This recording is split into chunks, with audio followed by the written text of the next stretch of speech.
Covered.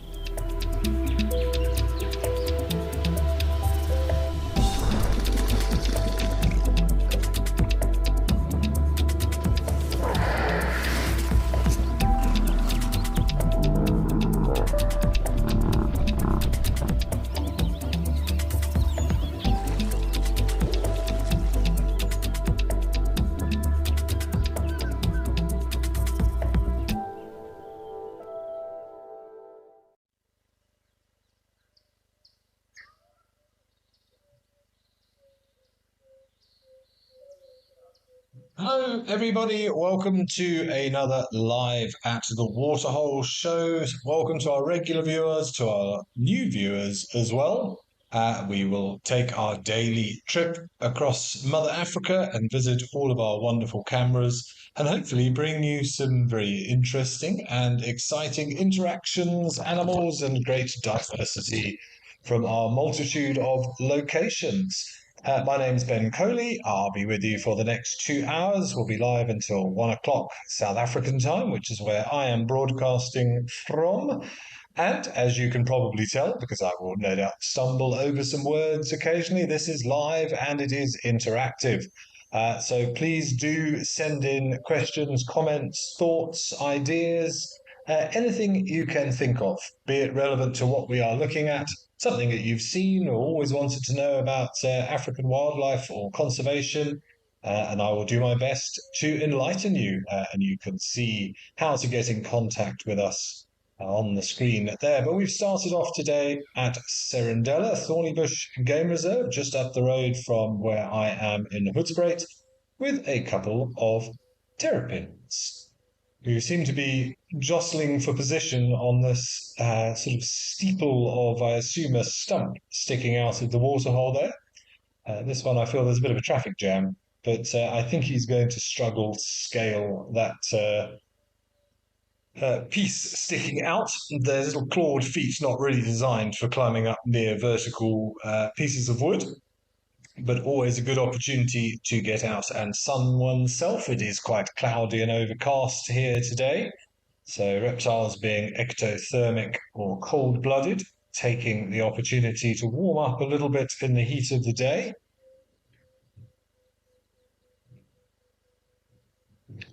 See, we have a few people joining us already. Hello to you, Fuzzy Dunlop. I'm going to say back for another thirsty Thursday.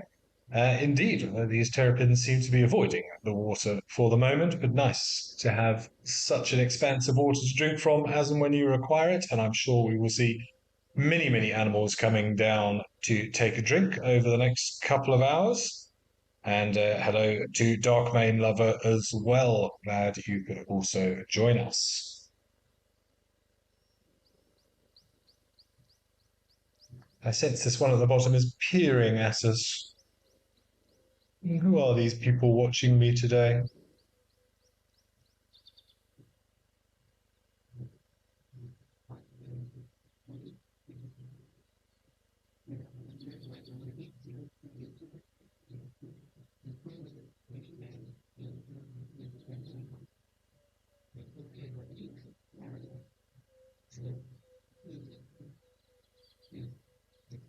All right, it's a nice sedate start to the day. We are going to zip west to Onguma and I believe check out our first elephant or elephants of the day.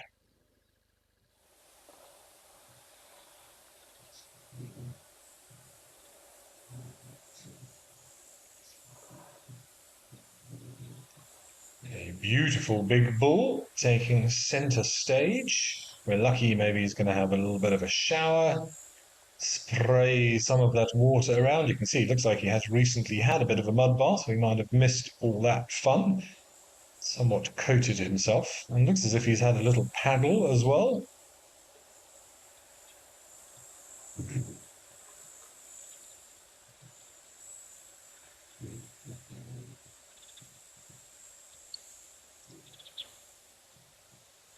Vast open skyline of Etosha National Park.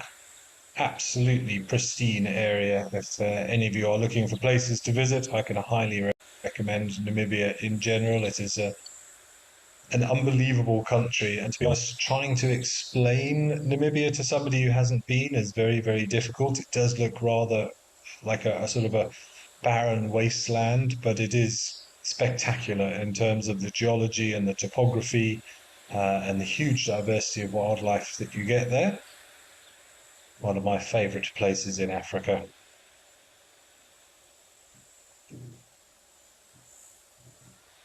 But this is a big boy, sure, pushing 6 or 7 tons, big old male, but rather short, stunted tusks for such a large elephant. I'd say not unusual to find big elephants in this part of the world. It actually does make sense if you're in quite dry, arid areas to have a large body size. It just gives you a much greater ratio between your surface area and your volume. So the more volume that you have, the longer it takes for the external weather conditions to take effect. One of the great examples that I saw of this is if you had a 1 centimeter cubed, let's say sort of glass square that you filled with water and a meter cubed glass square that you filled with water and you left them in the desert, the 1 centimeter cubed water would heat up much more quickly because there's less of a difference between the surface area and the volume. The meter squared has an awful lot more water in there for the sun to take effect on.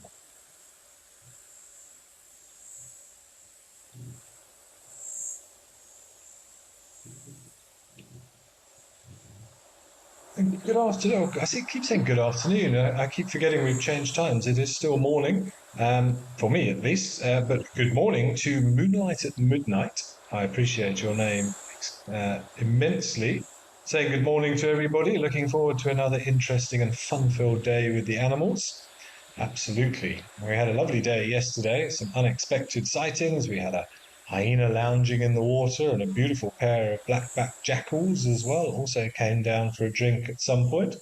So much of southern Africa is cloudy at the moment, which may mean, fingers crossed, that we get a little bit more activity and perhaps see some things coming down to drink at this time of the day, which would otherwise be sheltering from the oppressive heat.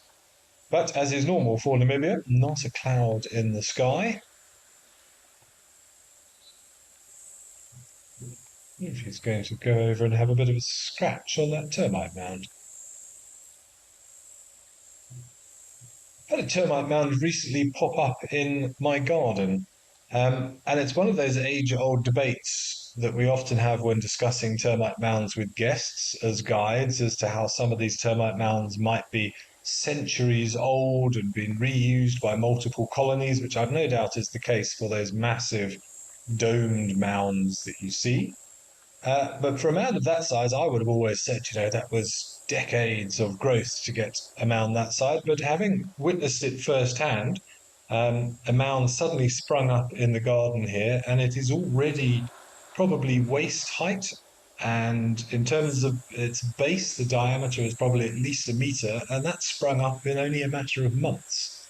So it's caused me to now rethink how long it takes for termites to actually create this incredible structure. I think they do it far quicker than we imagine, which is a remarkable feat considering it is being done literally 1 grain of soil at a time, melded with their sort of cementy saliva.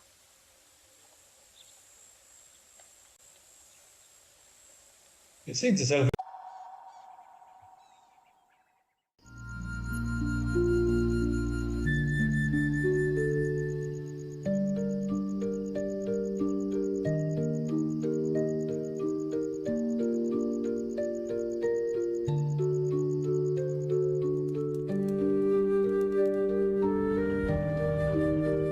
this unfolds in front of you.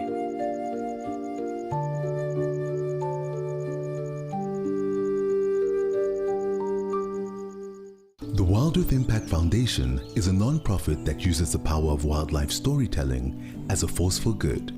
We create sustainable development projects that showcase conservation stories, empower people, and inspire environmental action.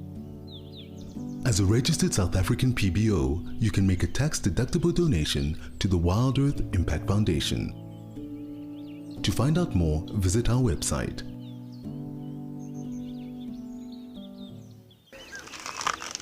Would you like to know what an elephant's favourite food is? You could ask me questions like that in real time. Our safaris are live and interactive from the heart of Africa. Over here. Watch Safari Live and connect with nature.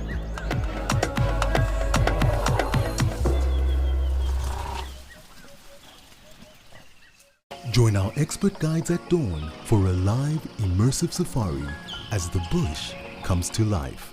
Found ourselves a chameleon, and look how he's changed colour. Every sunrise brings new discoveries. Pound for pound, a leopard is one of the strongest cats around. Ask questions, share your thoughts, and connect with nature, live and in real time. Great excitement, great happiness. Start your day with adventure.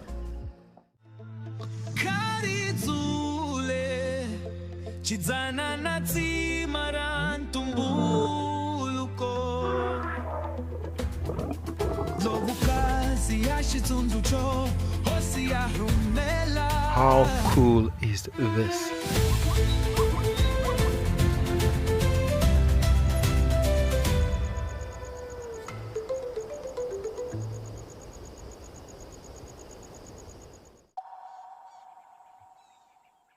When there is plentiful vegetation, you'll probably find that an elephant's diet will be about 70% grass and 30% other stuff. And then that will flip during the winter months because there isn't any grass available. So they'll be eating seed pods, pushing over trees, getting to the roots, stripping the bark, getting to the cambium layer and the phloem within those branches. And they'll only sort of nibble on some dry grass here and there because it doesn't contain enough nutrition. Of course, they will always take things like fruits when available. February here is marula month, and you'll see elephants pushing trees, knocking over, or snapping marulas. They generally don't get pushed over, they generally break. They shake the marulas and hoover up all of those fruits on the ground. Fruits, of course, are a easy way to get lots and lots of energy and nutrients into the body quickly. And then, of course, we have to take into account the self-medication tendencies of elephants as well. They will vary their diet depending on what they feel their body needs. They know where they can find certain vitamins and minerals and other chemicals contained within the plants so that they can potentially self-medicate as well. And of course, one of the reasons why elephant dung is considered in some areas as a sort of an all-purpose antibiotic. Mix some elephant dung with some water, consume that water, the idea being that there's a good chance that at some point the elephant will have consumed something that might help your specific condition. So it can help you if you're sick. It's brilliant for getting rid of mosquitoes, keeping mosquitoes away, starting fires, and also keeping fires burning. We have to be careful of that during the winter. Lovely to see some little springbok in the background as well, but this elephant seems to be quite content with life, so let's leave him to his day and pop over to Madikwe and see what's happening at Tau.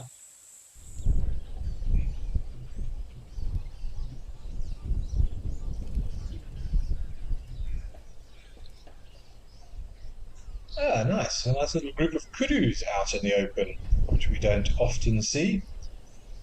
Beautiful spiraling horns. Of course, is the logo or the emblem of the Kruger National Park, the kudu kop, as we call it over here. You can see the one on the right is the biggest or the oldest of them, just based on the spirals of the horns. You can see the other three males there haven't quite got the 2.5 spirals that this one has. Again, rule of thumb, around about half a spiral per year.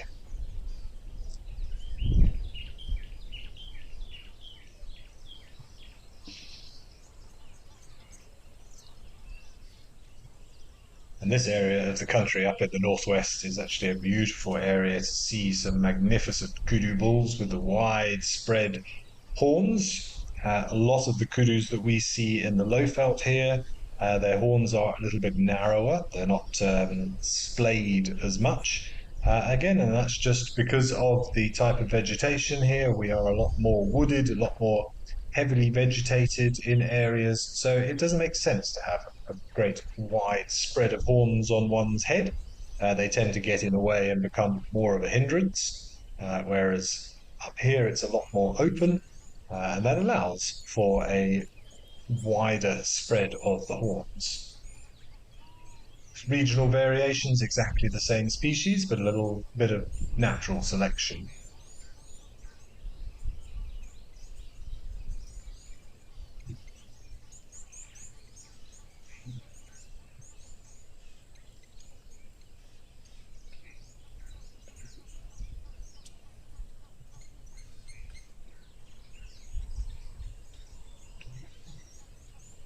But very, very regal antelopes. You can see, it looks like there's a couple of females over the ridge there as well. It's a bit unusual to see a mixed group of kudus like this. Generally, the males hang out on their own, the females hang out on their own, and you'll only see a big kudu bull with a group of females if one of them is in estrus. They don't form family groups. There's no parental care administered by the male in kudu society.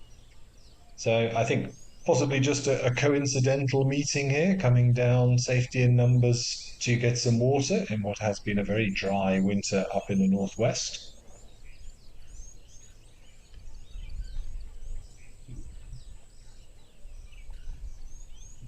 So kudus, like many antelope, will come into estrus, the females at least, for around about a week or so, but they will generally only mate on the very last day of their estrus cycle. And it's thought that, again, as with many antelopes, that idea being they're flooding the air with the scent of potential mating opportunities that interests all the males. The males then begin to hone in on the epicenter of that smell. They bump into each other, they fight for dominance, for mating opportunities, and then generally the strongest, best genetics will be the one left standing, as it were.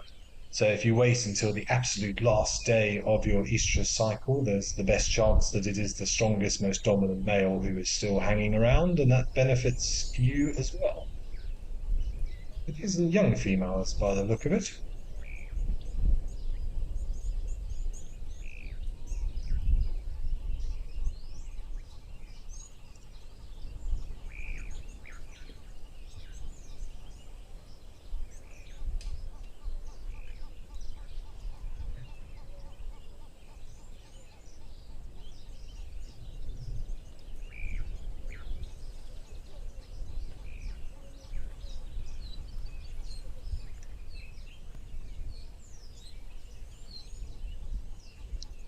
But they glide through the vegetation, and they will just take 2 or 3 steps into that wall of acacias and they will just disappear. There's a reason that they are known as the grey ghosts, particularly those big males.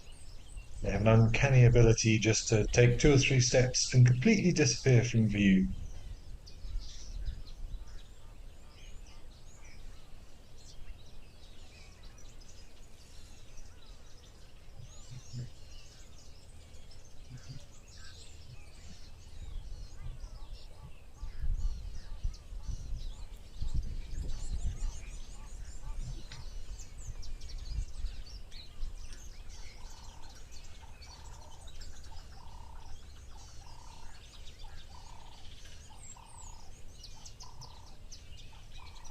This one on the right is very, very beautiful. He's got exceptional horns. And they'll often use those horns to assist in their procurement of food as well. They will hook higher up branches and use their horns to drag the leafy material down closer to them as well, which is a great way of allowing them to feed in areas that the females can't, so to allow a greater diversity of plant food that the species as a whole can utilize, so that they're sharing those opportunities amongst themselves and not putting too much pressure on a particular browse line.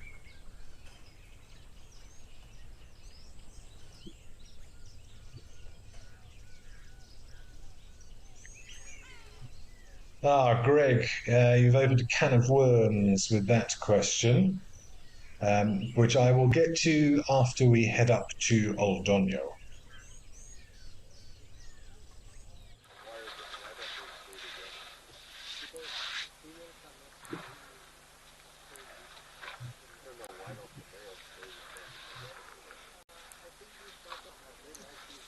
And a typical scene of elephants clustered around the water and other animals looking longingly, waiting for their turn.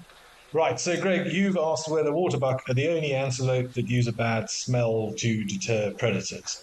The reason I say this is a can of worms, this is a debate and an argument that's been going on within the guiding community, certainly for as long as I've been in it. Yes, waterbuck do produce an unpleasant smell. They have glands within their skin. It kind of smells like wet dog. And once you're tuned to it, you can actually smell a waterbuck male from quite far away if the wind is in your favor.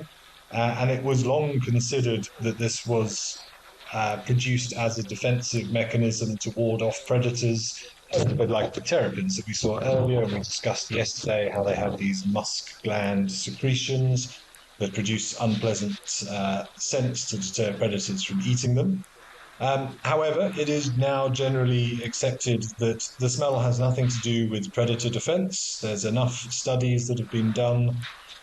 If you look at the prey that lions take, that they seem to show no concern for this smell whatsoever. It's not that they don't like eating meat. They take waterbuck as much as they take anything else in terms of a sort of general percentage of what animals or what species they are eating. So it is now more considered, well, again, these are all theories, of course. Two of the theories that I personally rather like is one that it produces this oily secretion, that is what is actually smelling, which helps to repel water off the fur. Waterbuck are quite comfortable in water. They will flee from a predator by getting into water.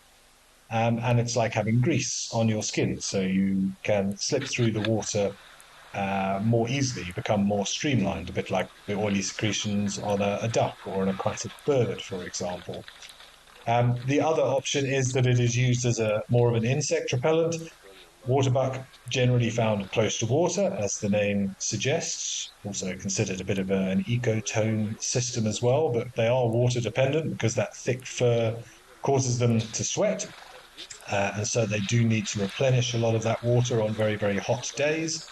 And if you're going to hang out close to water, there's a good chance there's going to be a lot more biting insects in those areas as well. So another theory is that smell also helps to deter biting flies and other things. But it makes the most sense that it is the oily secretion to enable them to move more fluidly through the water. I would say there is no substantial evidence or no categorical evidence to suggest that lions care at all about the fact that they smell a little bit funky. Look at these two fighting over the pike. Everybody wants the fresh water.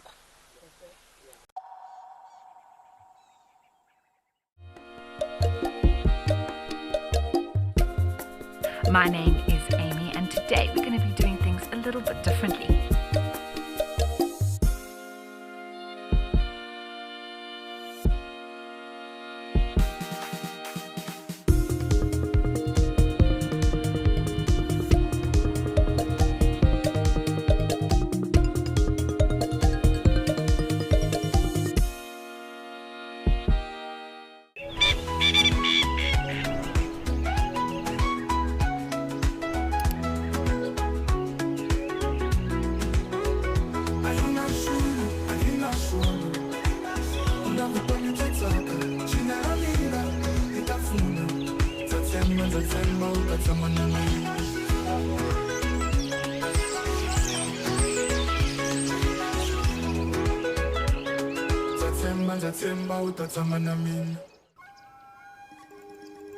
Do you want to know why impala are the most common antelope we find here in the Kruger National Park? You can ask me questions like this in real time. Our safaris are live and interactive here in the heart of Africa. Join me on Safari Live. Connect with nature.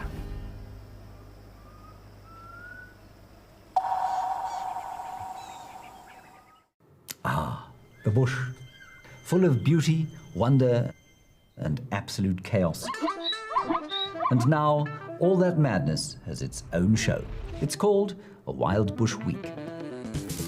The countdown of the most outrageous, heart-stopping, and sometimes downright ridiculous wildlife moments of the week. Lions throwing their weight around. Hyenas gate-crashing the buffet. Leopards doing, well, leopardy things. Each week, it's a fresh reel of safari gold. A mix of drama, She's just got an impala, everybody. danger, and a healthy dose of laughter. So, if you fancy a highlight show with bite, and I don't mean just the animals, tune in to a Wild Bush Week. You bring the tea, and we'll bring the tusks, tails, and teeth.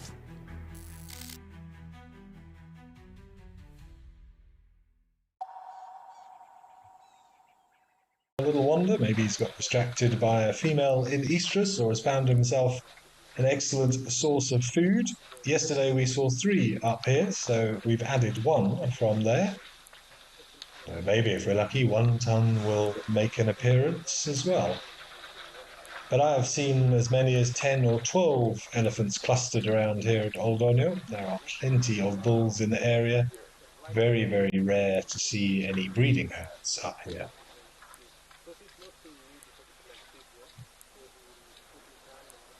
All right, but I'm glad the zebras have had a chance to get in as well. Let's head back down to Kruger to Shalati for a change.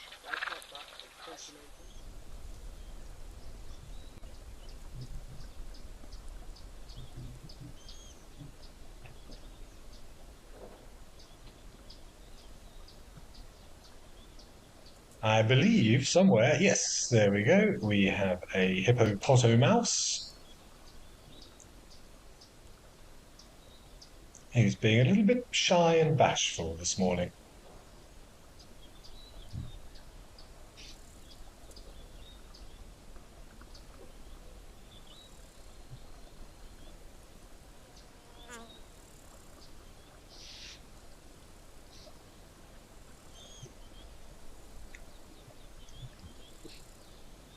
It's almost sort of a hippo-shaped rock now that I look at it as well.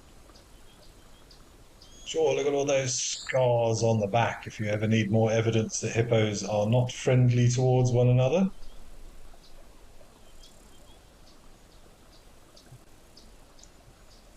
And if this is the only one, good chance this is a young male who's been ousted from the group, and all those scars are due to confrontations with the dominant bull and probably the other females who are saying, right, time for you to get out. It's a harsh life being a hippo. You get pretty hammered from a young age.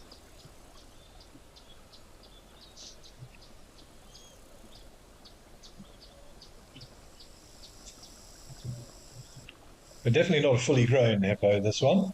So yeah, I'm going with a young male who's maybe just starting to go his own way.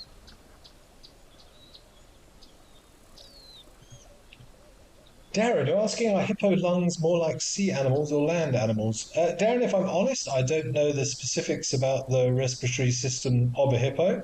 They are said to be relatively closely related to whales and the like. And I know that there is a similarity between whales and hippos in terms of the voice box and the way that they create sound. It's orientated differently in other mammals, but matches those found in whales because they're also capable of making those sounds underwater, just like whales make songs. But I don't know about their respiratory system. I'm afraid it's something interesting to consider. I'll have to go and have a look at that. We know they can hold their breath for 5 or 6 minutes if they have to. I think whales and seals and things can triple, quadruple that. I assume it's something to do with the alveoli and the capacity of the lungs to hold oxygenated blood.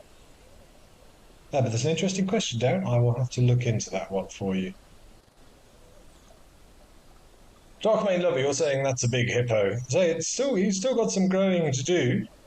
Not fully grown yet by any stretch, but nice to actually see a hippo out of the water, get a better idea of their size. We so often just see the tops of their head. And we forget that they weigh the same as a white rhinoceros, 2, maybe even 2.5, perhaps even 3 tons. And surprisingly agile on their feet.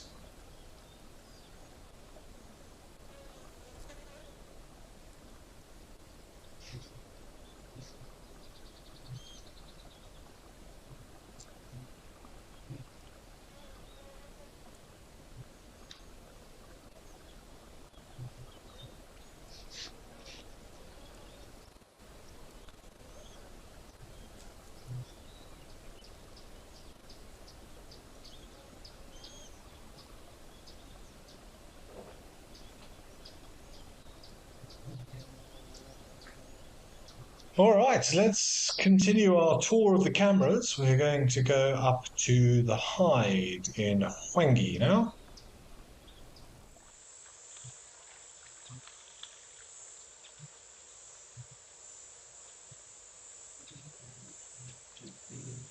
Oh, this has been a real tour of the African continent so far. We've done South Africa, we've done Namibia, we're now in Zimbabwe, we've popped into Kenya as well. And here we have a nice herd of blue wildebeest quenching their thirst.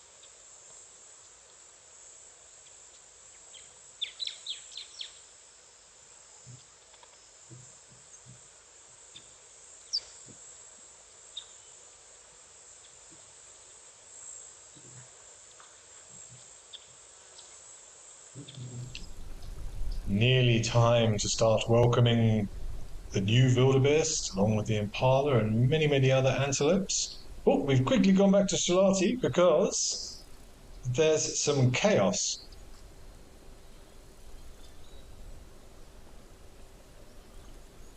Yeah, it's a shame we missed what was happening there because we saw that young one cross back into this body of water. And I'm not sure who's who in the zoo here, but it'd be interesting to see whether that little bit of interaction was because he went back and is in the process of being chased out. That being said, I didn't see any open scars when he was walking across the rocks there to suggest that he's in the process of getting beaten by his elders. But so always bad blood in hippo communities. I always think they're a strange animal. They're sociable animals, but they hate it.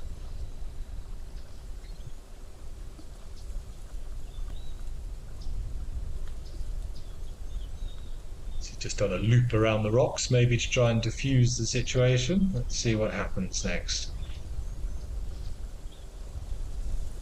Ooh.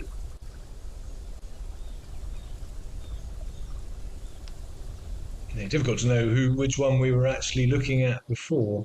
I don't see such obvious scarrings on this one, so I'm not even sure if this is the same hippo we were looking at. I think this one looks a little bit bigger.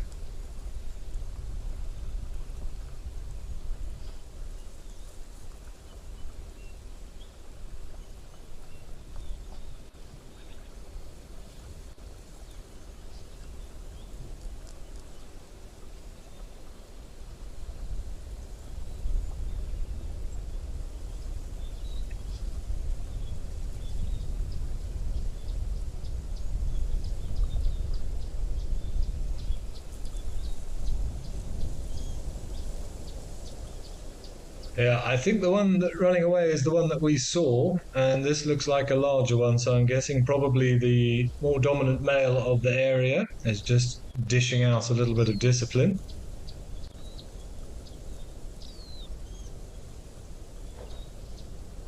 I'd say sometimes it looks harsh to watch, but it is nature's mechanism to avoid inbreeding. As soon as a young male in pretty much any species becomes sexually mature, they are generally ousted.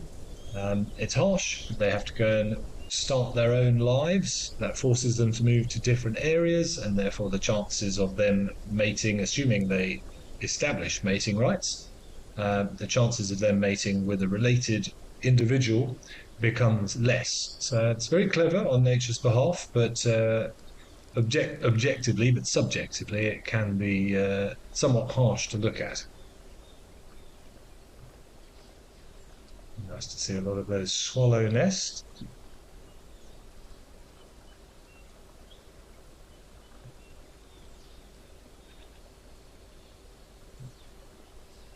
Darkwing Lover, you're saying you love to see hippos out the water and see their true size. Exactly. Yeah, it's very easy to dismiss them as just being these things in the water, and we forget just how large and powerful they can be. Nathan, you're asking if hippopods are usually peaceful. No, Nathan, to be honest, you go and sit with hippos for a while, and it doesn't take long before somebody has a little disagreement with somebody else. Not all the time, don't get me wrong. There'll be sometimes when it is settled, but generally speaking, there's quite a lot of infighting, fighting over space, and then, say, particularly if there's youngsters involved, young males. But even females will scuffle with one another. They're quite protective over their offspring. It's very normal to see disputes within pods. And Karen, you're saying, are big fights with hippos always dominance displays? I would say yes, the main fights, the big ones that go on for ages and involve actual bloodshed, those are normally rival males who are fighting over territory and mating rights within them. That's generally the same for all animals. Animals are going to fight to protect themselves and to ensure that they have the best chance of spreading their own genetics. Females will certainly get involved, of course, if they are protecting their youngsters. And Moonlight at Midnight, you want to know, do hippos ever get swept down river? Yes, they can do. Generally speaking, they will avoid fast-flowing water.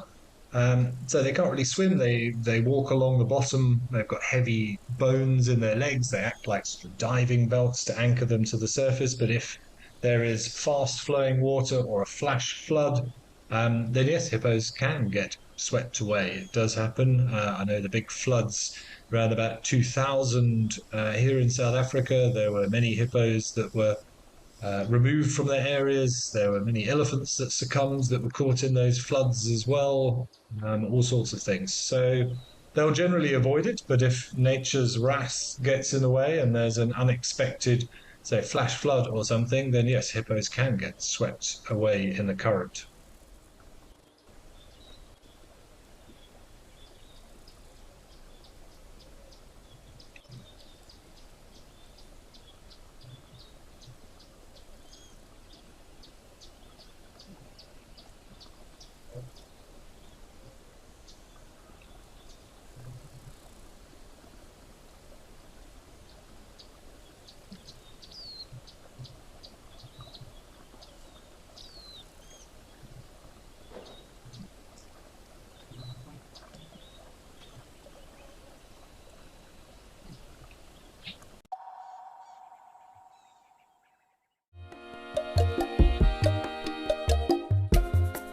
My name is Amy, and today we're going to be doing things a little bit differently.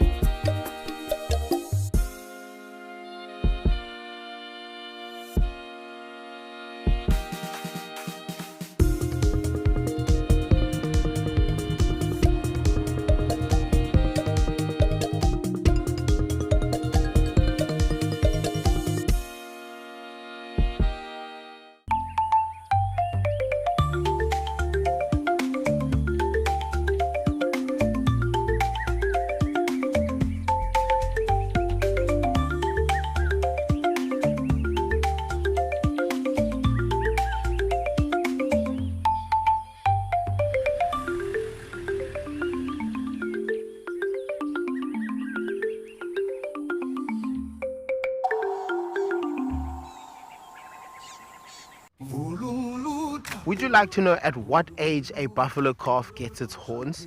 These are questions that you can ask me in real time.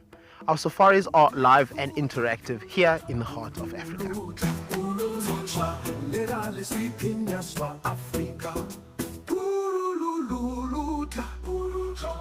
Join me on Safari Live and connect with nature.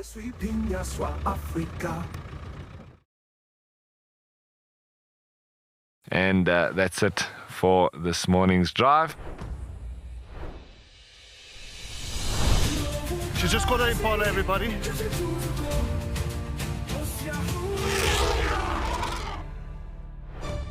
And we're going to be heading out and seeing what animals we can find.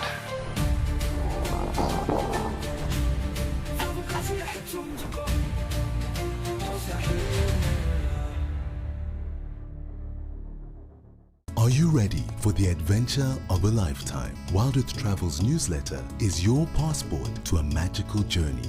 Explore exclusive travel options featuring special offers at stunning Wild Earth locations and all hosted by your favorite presenters.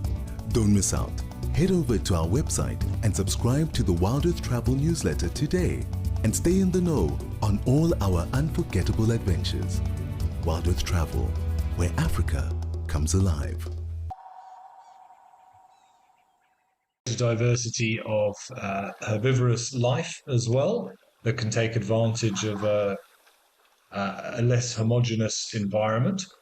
And of course, by feeding on seeds and everything else, they are playing their role in seed dispersal and repopulating areas with vegetation.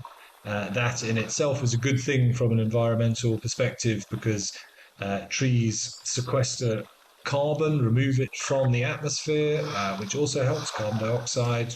We don't want too much of that in the atmosphere. So, sure, those are just a few ideas, but like I said, Recycle Teenager, that sounds like a PhD type of research paper as opposed to a quick answer on here.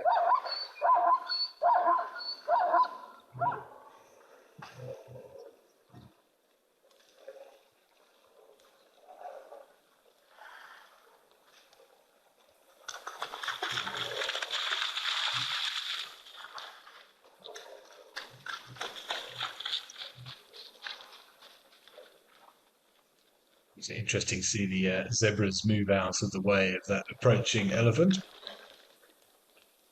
The parting of the stripy sea.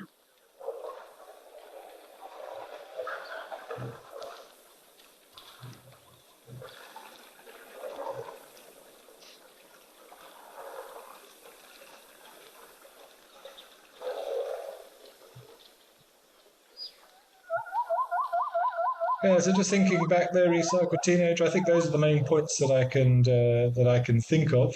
They're gonna, excuse me, I'm gonna sneeze. Excuse me. Improving and maintaining biodiversity, definitely. Storing of carbon, yeah, spreading seeds. I think these are all important things that elephants will still be able to do for us, assuming there aren't too many, and then that will lead to overgrazing. And trampling of soil and soil erosion and everything else that goes with it. So always a double-edged sword. These things are never simple answers, unfortunately.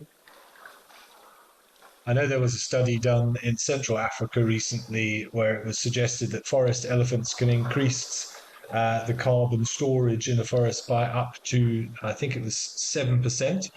So that's billions of tons of carbon dioxide that's being taken out of the environment.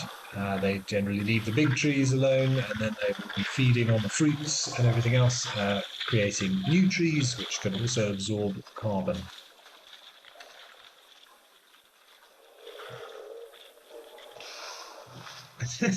Jason, you're asking if I've ever seen other animals being annoyed by the calls of a zebra.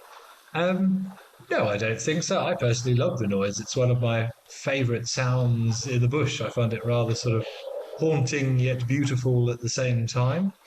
I've never noticed another animal going, oh, the zebras are shouting again, stupid creatures. No, I don't know. I don't think so, Jason.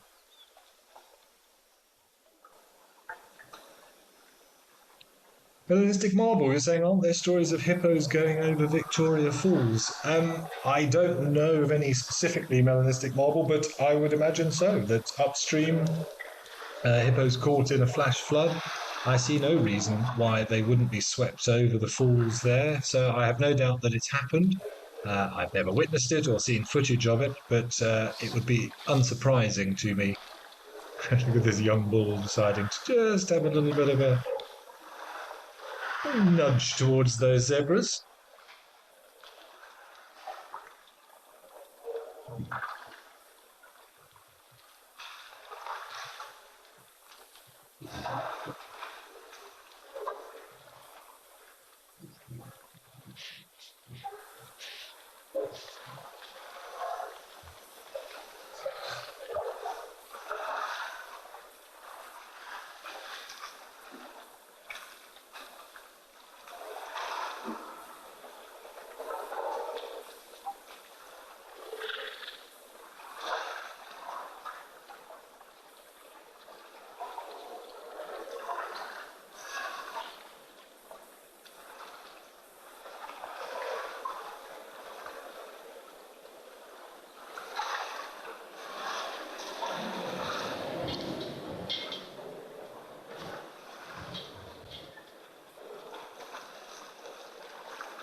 We just heard some zebras calling in the distance there. I haven't noticed the elephants looking around in disdain or annoyance, Jason, but we'll keep our eyes on that one.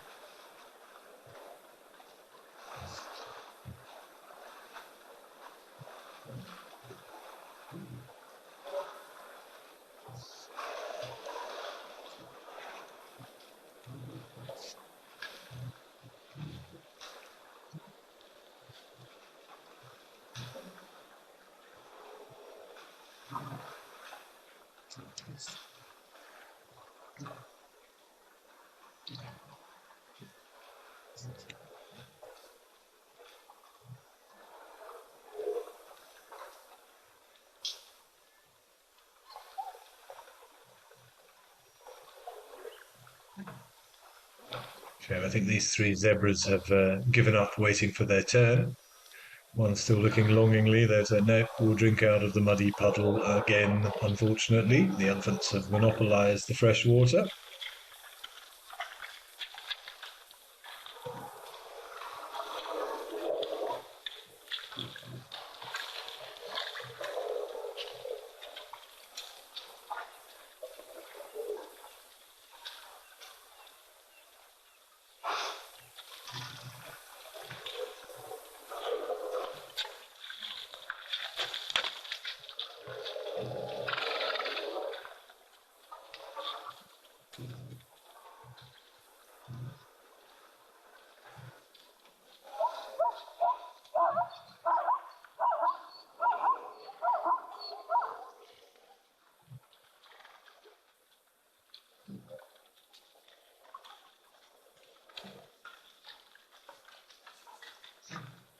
You've got me thinking, Jason, if there are any, well, what sounds in the bush that I find rather grating, if there are any, if I hear them and sort of cringe a little bit. I'm struggling to think of any off the top of my head. I mean, well, none of us are particularly keen on the hardy-dar noise, but that's more because it's very loud and often very, very early in the morning. But if anybody listening can think of any sounds that they really don't like out in the African bush, do let us know. Always a good discussion to be had.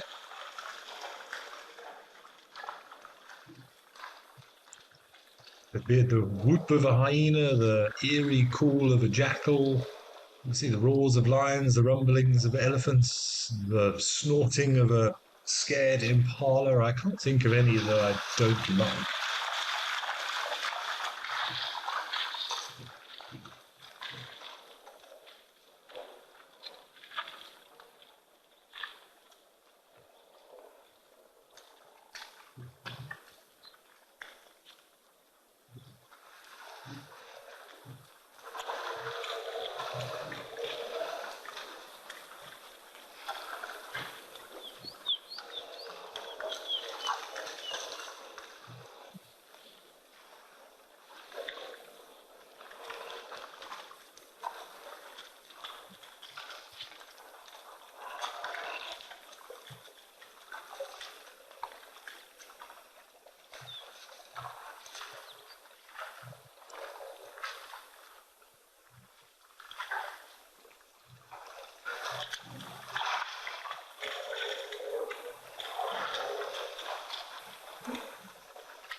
Oh, wow.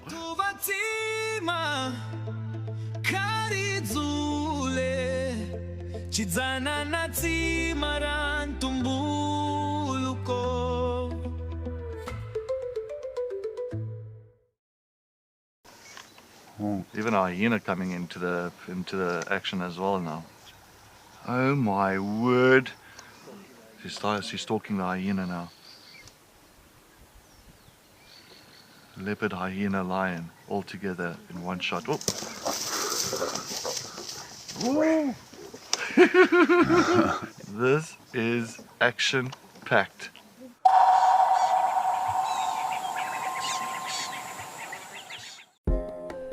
Would you like to know the difference between a male and female wildebeest? You can ask me questions like this in real time. Our safaris are live and interactive here in the heart of Africa.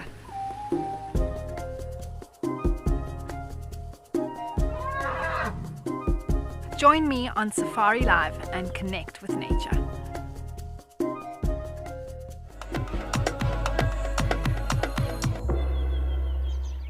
Every week, the wilderness delivers. And that's why we're here. Drama, chaos, crimes, humour. All moments you'll never forget. We've counted them down, argued about them, and finally picked the very best. From rare sightings to classic bush showdowns, this is nature's weekly highlight reel. Sharp facts, bad jokes, and the wildest top 5 you'll see this side of the savannah. It's not just a show, it's a wild bush week.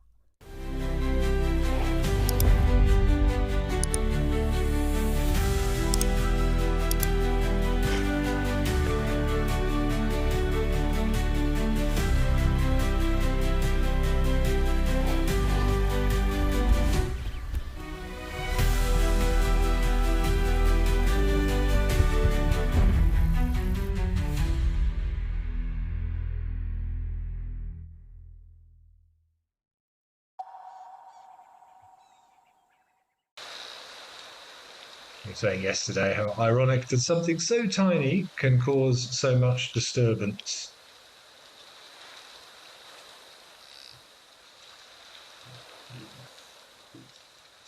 The Dark Mate Lover, you're saying you love all sounds of the bush. I'm struggling to think of one that I don't like, if I'm all honest, or I certainly can't think of one that makes me go, ugh, when I hear it.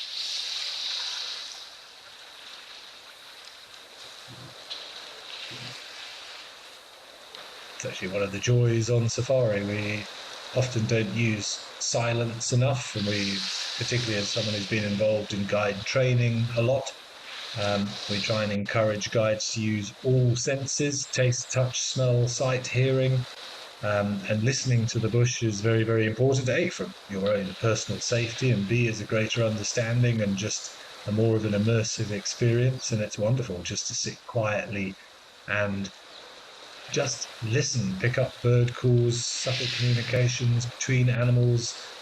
Always enjoy sort of cupping my hand around my ears to increase their efficacy, and just listening to elephants feeding or a herd of buffalo moving through the grass. It just adds a lovely dimension to the experience.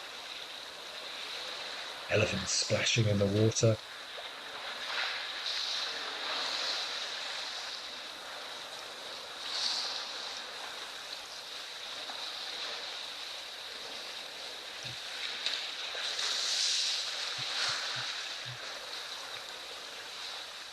But there is no malice here. This is just two boys having a little bit of a push and a shove, and what better arena to do it in a dry, dusty area than a nice little pool of water. Keep cool and away from that dust. Boys will be boys.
Beautiful little mirror image there with both of them standing side by side with the tips of their trunks both sticking out of the water, curled up.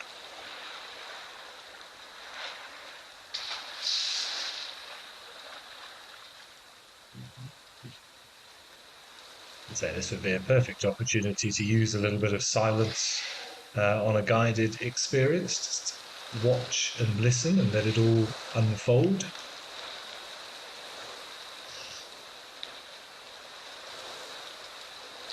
In case you're saying you could watch this all day, I agree. I'm sat here with just a little slight grin on my face watching this unfold.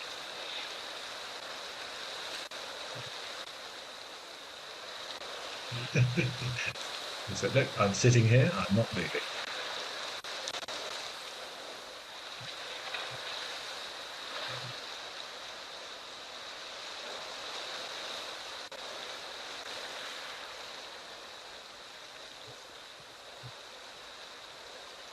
Interesting to try and think, why would you sit at that moment? Was he proving a point? He'd obviously just pushed the other one out of the way. Was he sitting down to say, I have won and I'm so relaxed and confident in myself that I can just sit?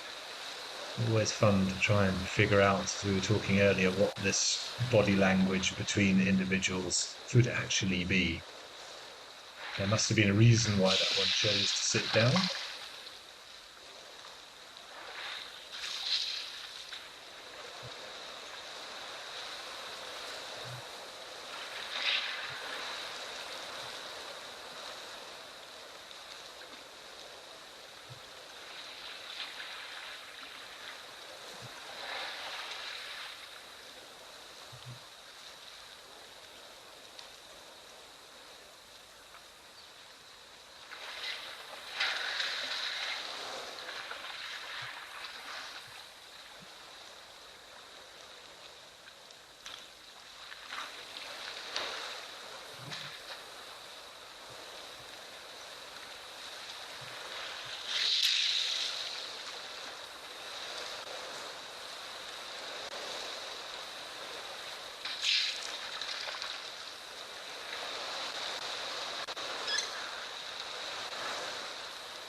Everybody seems to have relaxed a little bit now, one having a drink, one having a little bit of a mud bath.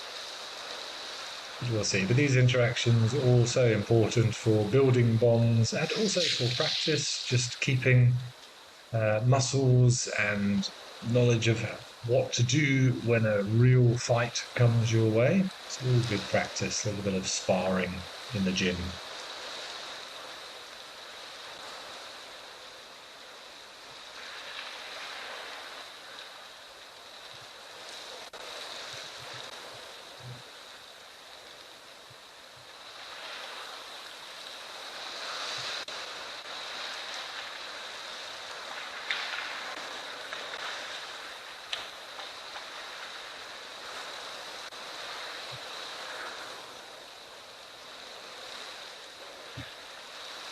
Well, this is a beautiful scene that we've been watching here at Safari Hook. But let's head back up to the hide and see what's happening up there. Oh, maybe, hang on, is this elephant going to have a roll around in the water? That might be worth watching.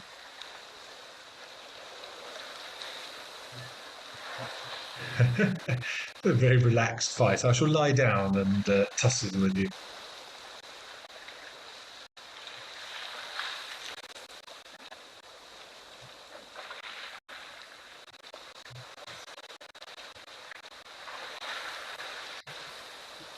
Yeah, we'll head up to the hide in a minute, but I think I'm quite intrigued to see what happens here. I feel like they're going to get their trunks tangled in a moment.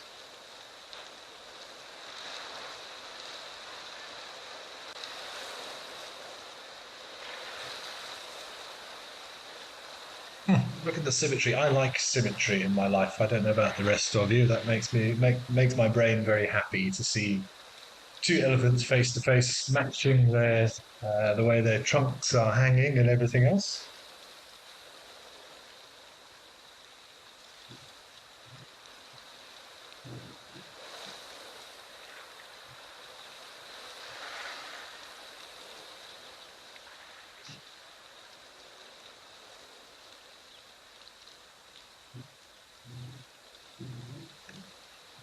This one's turned away and disdained, so maybe this is a good time to head up and see what's happening at the hide. But that was a beautiful sighting. I hope you all enjoyed that as much as I did.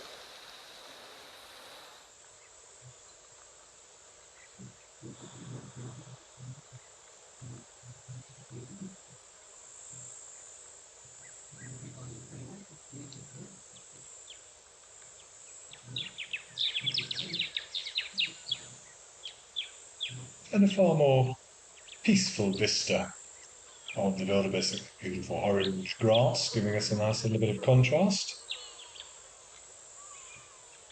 And it's quite cool where the shadow cloud just passing in front of the sky there, changing the colour of everything.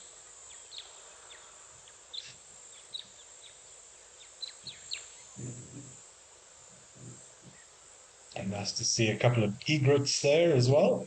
At least four or five egrets just following the wildebeest around, potentially taking advantage of any little morsels in the grass that are being disturbed by all those hooves.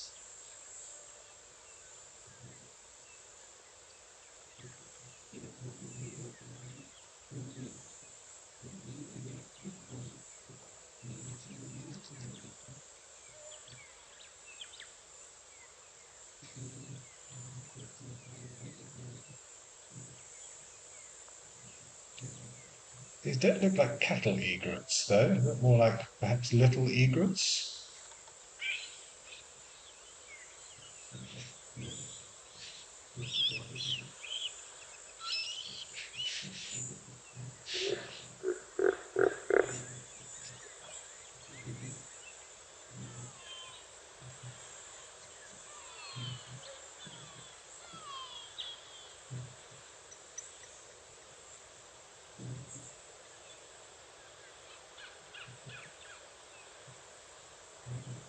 Best way to spot a little egret is by looking at its feet. It should have yellow feet, but can be difficult if they've been waddling around in the mud.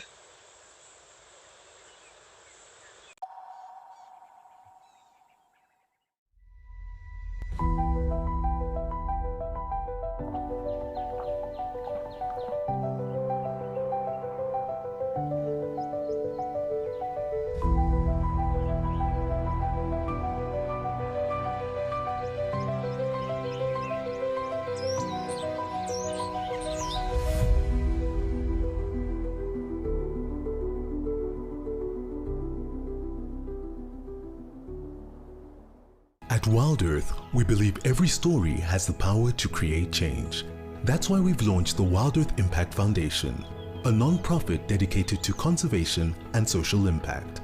By showcasing conservation stories, we can change lives, protect nature, and empower communities. We have partnered with Empowers Africa to accept tax-deductible donations from US donors. Your donation will help fund critical programs that support our mission. Join us and be part of the change.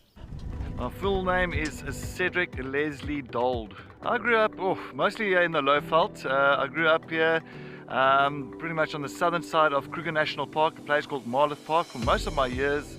Something surprising about myself, I did play drums in a band for many years. Best sighting I've presented, we found Palumba and the two cubs, and the cubs are just way big.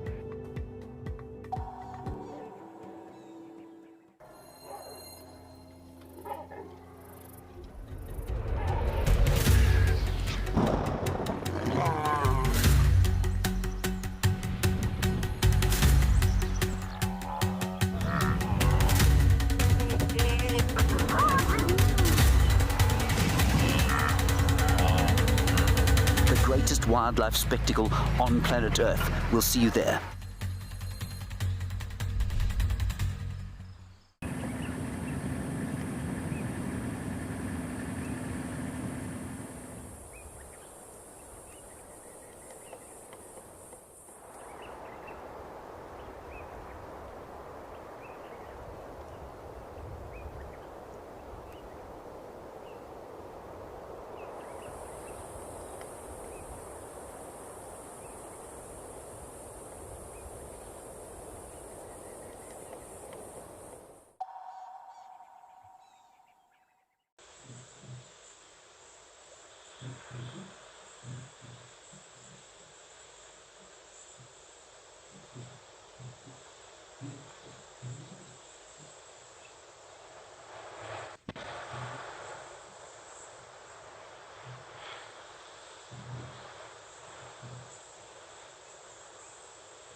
Theo, that's a good question. You're asking why do wildebeest males scent mark even though they are always on mini migrations?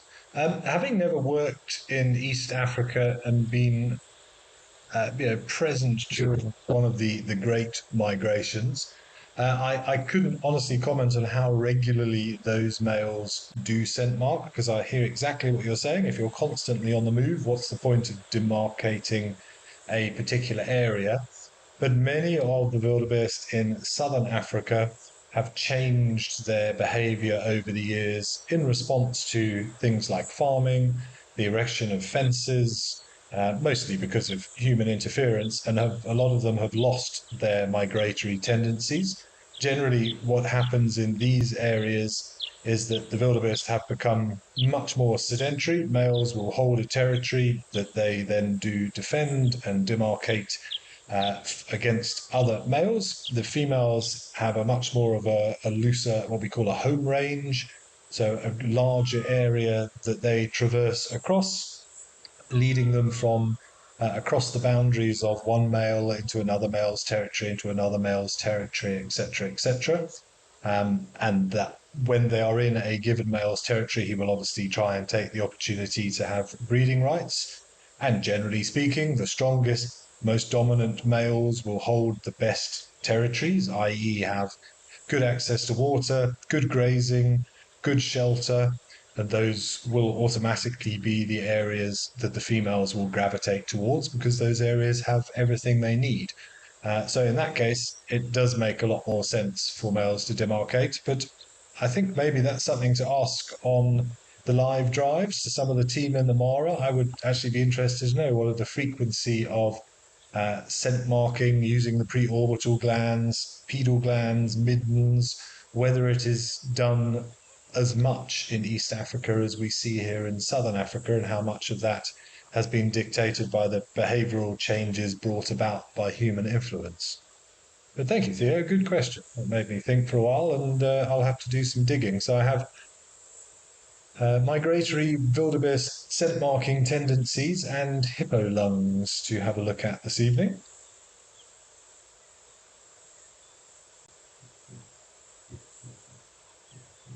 Helga, you're saying as a child growing up you called the white egrets tick birds.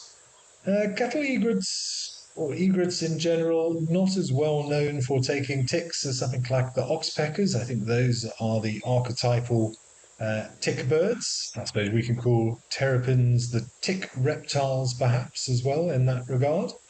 Um, I don't often see, I'm not saying it never happens, but I don't really associate egrets with picking ticks off the animal themselves, although I have no doubt that they will pick ticks off the grass. The ticks will sit on the top of the grass hoping that one of these antelope species, or a person for that matter, will come wandering past and attach themselves.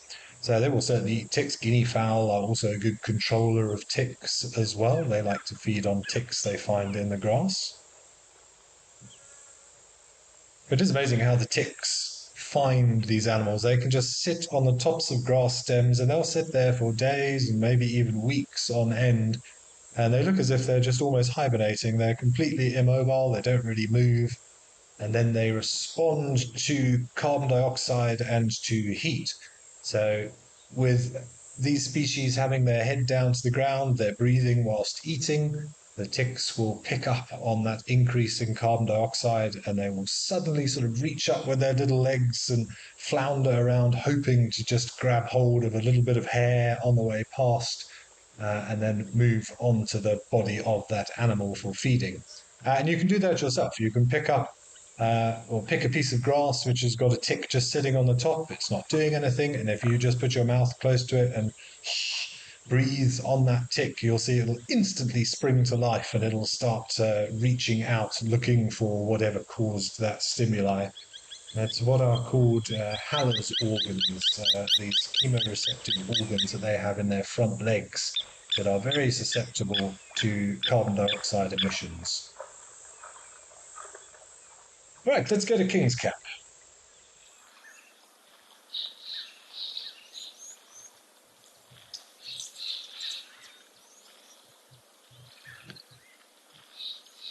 Ah, beautiful, big male giraffe having a drink.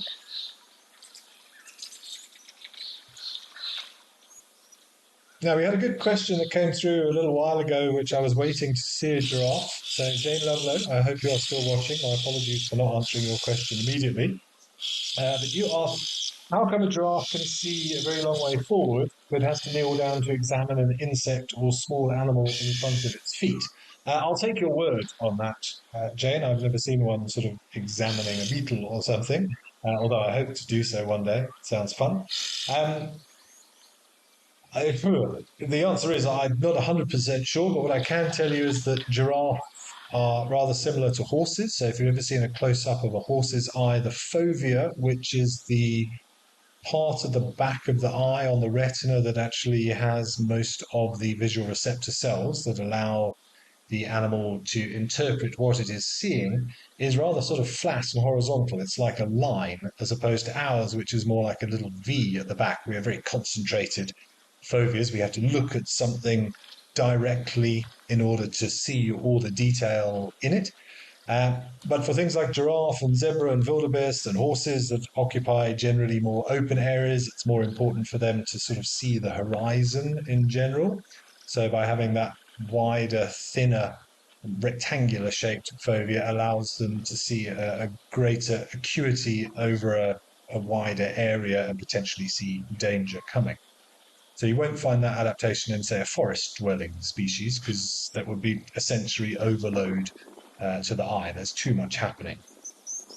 So I would imagine that that means it's designed for long-distance vision, and like some of us, myself, I can see fine into the distance, but these days, certainly put a mobile phone in front of me and I really struggle to see it. I have to move it further away from myself or put some glasses on. My eyes are not as good as they used to be at looking at things close up. So all to do with habitat, I would say, Jane, and the specific way that the eye is adapted.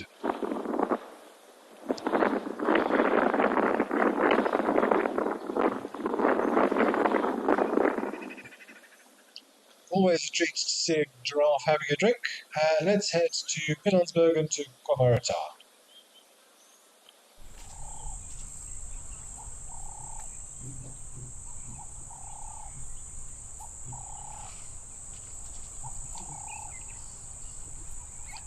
Another big bull who's found himself a muddy puddle.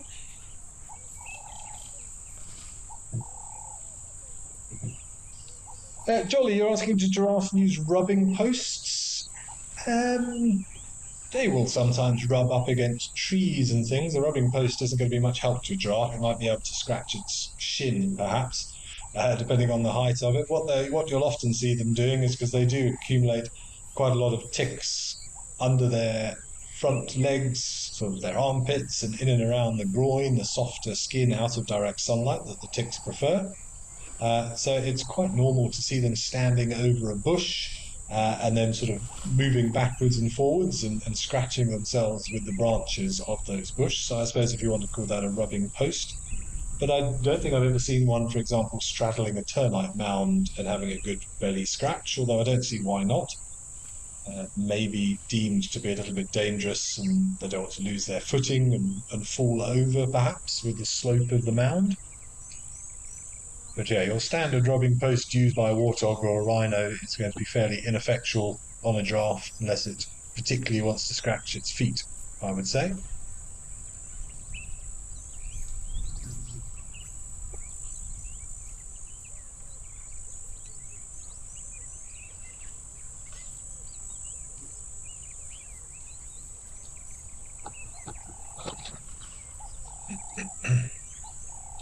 Interesting to see this elephant eating some of this, is it papyrus or some form of reed there? Not something we see them feeding on very often. That's quite fibrous, abrasive, lots of silica blades in there. It's quite tough. Usually chemicals as well, fairly unpleasant, which leads me to think that maybe this elephant is doing some self-medicating for whatever reason he sees fit. Unless there's something else growing within it, hard to know exactly what he's feeding on.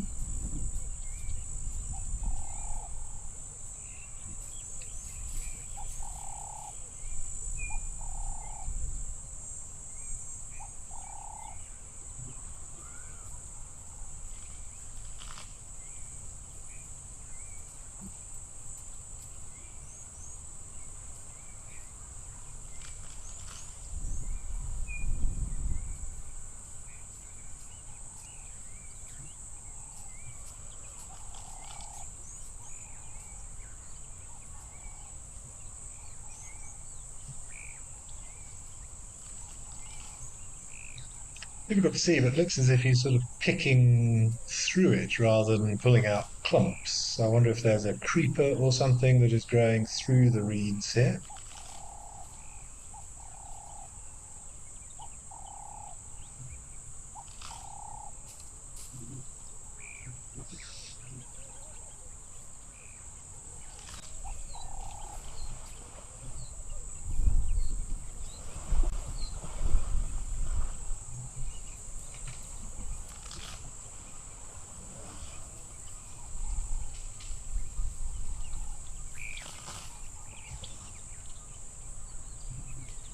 That does look like he's actually grabbed a handful or a trunk full of the stuff there.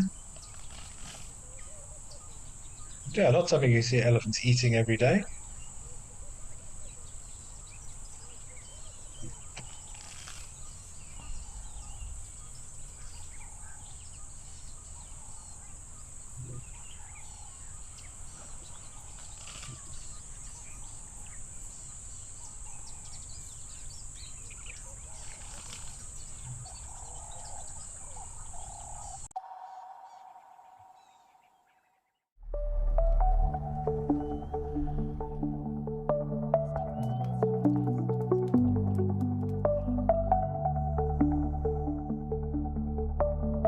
Let's go and take a look. See you out there.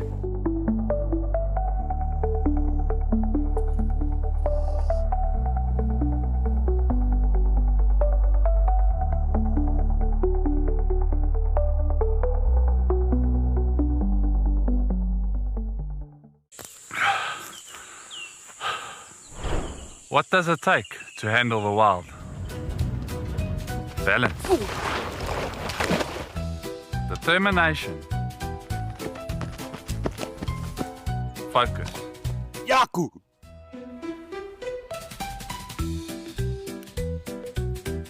And gear that can take a beating so you don't have to.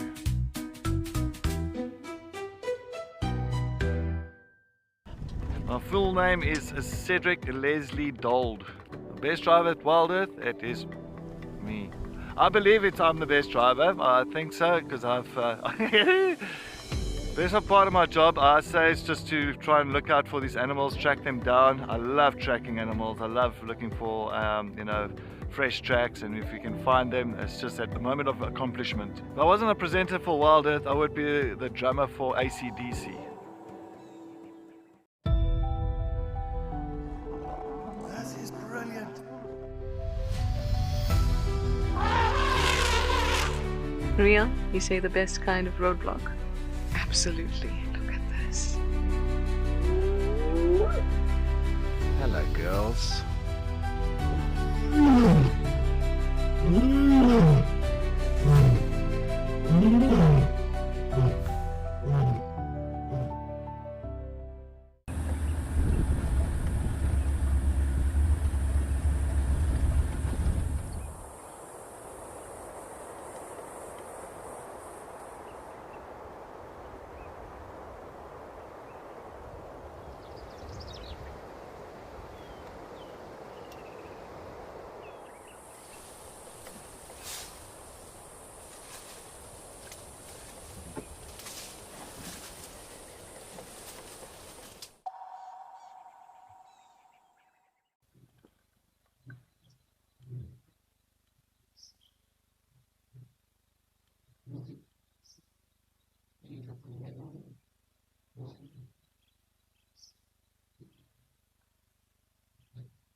Precocious little things and a very proud parent. Interesting the way she keeps he or she, I'm going to go with she, keeps cocking her head to one side like that.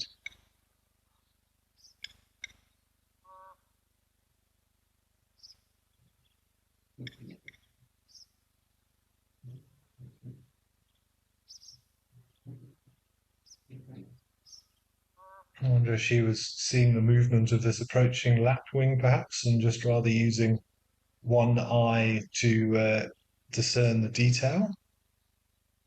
Maybe there's something flying around she's keeping an eye on. Maybe she's just got a nervous tick. Who knows?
They're very good parents. Geese, they will do their best to chase away any potential predators, even things like baboons. I'm just having a quick look at what I can find here, and it seems they are relatively successful in terms of keeping their brood safe, which makes sense because there's so many of them. It's just a statistic I've got here that of 106 young from 13 broods, 81% of them survived to fledging. Interestingly, one record in the Western Cape of Egyptian goose nests being parasitized by the Macoa duck, which is generally not known to be a brood parasitic species.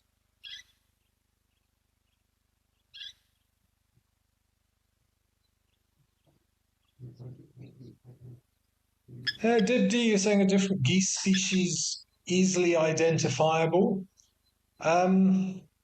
My goose knowledge is not great, Deb, if I'm honest. But out here, we only really have, in terms of name at least, two geese to worry about, the pygmy goose and the Egyptian goose. Oh, and the spur-winged goose as well, of course. None of which I believe are official geese. They're all more closely related to shell ducks in terms of taxonomy. I know there are lots of other geese around the world, to which I do not know too much about those ones, unfortunately, but certainly between the pygmy goose, which does occur in South Africa, but between pygmy, Egyptian, and spurwing, there are vast differences. There should be no difficulties in distinguishing between the two. There's no dimorphism between the sexes in Egyptian geese. Males and females are identical. So that makes things a little bit more difficult. But yeah, in terms of other geese around the world, I'm sure that there are ways to identify them, but yeah, I don't know too much about those ones, unfortunately. Wildlife lady, you're saying that we still have the four goslings here, which you're happy about. Nice to know that they are safe and well. Ah, there's the other member of the parental team just at the top left.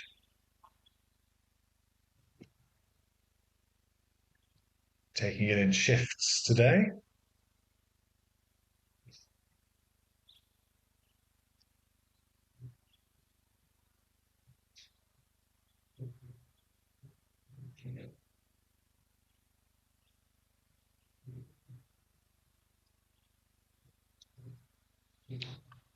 Interesting, the parent here not feeding at all, very much just on lookout, doing a very good job of keeping an eye on the youngsters.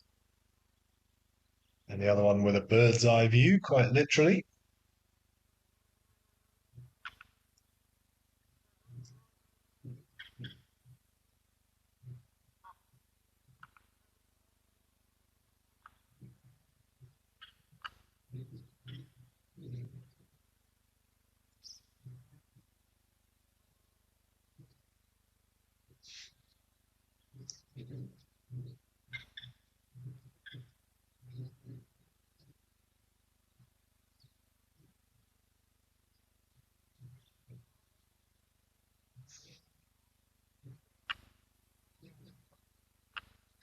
Yeah, nice to catch up with our goslings. Let's head back up to Huangyi in the High.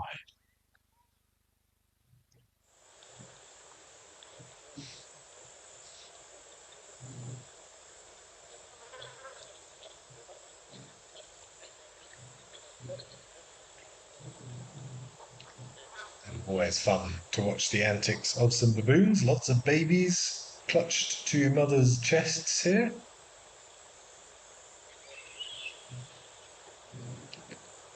The one on the left looks very contemplative, just mulling over life, enjoying the view.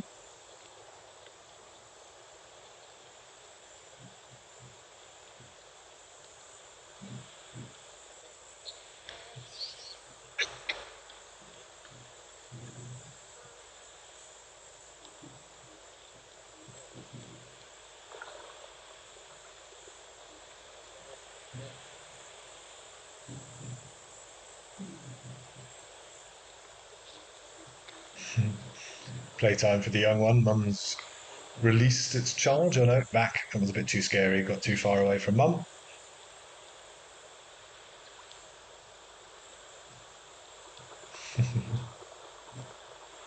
Such fun to watch.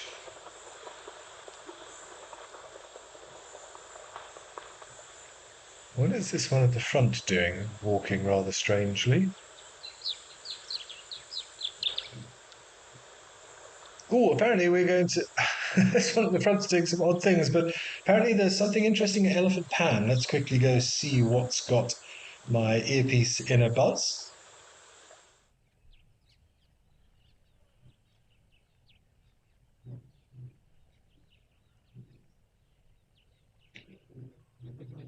Ah, what have we got here? Slender mongoose? Yeah, it looks like a slender mongoose. Or a dwarf, I'm not quite sure. Excuse me. I wonder if he just emerged from that hole in the tree.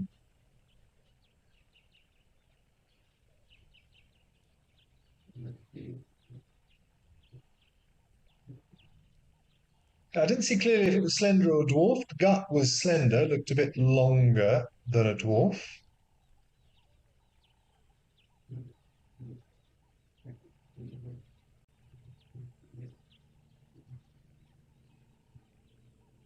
That awesome shadow looks like a giant spider about to attack the ground.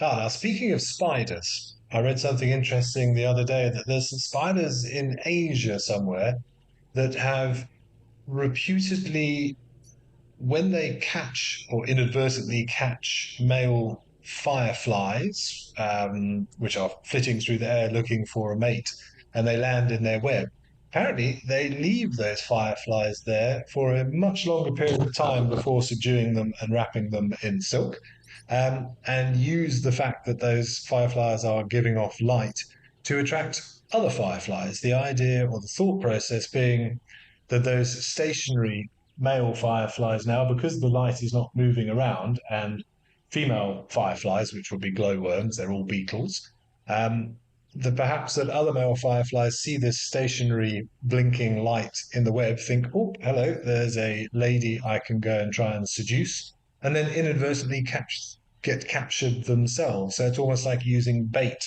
in a net. And apparently they catch something like multiple percent more. I can't remember the exact statistic, but a dramatic increase in the success in terms of the number of insects that are caught if you leave your firefly flailing around in your web. They're amazing. Is that evidence of spiders using tools, I wonder? It's obviously a choice to not subdue the first captured firefly and rather use it to attract other food to your web. Apparently, they'll leave them there for up to an hour before they actually go and deliver the bite and wrap them in silk. So that was pretty amazing. We saw a very fleeting glimpse of our mongoose again. That one did look more like a dwarf mongoose, but what a great place to be a mongoose in that pile of wood. The ultimate jungle gym.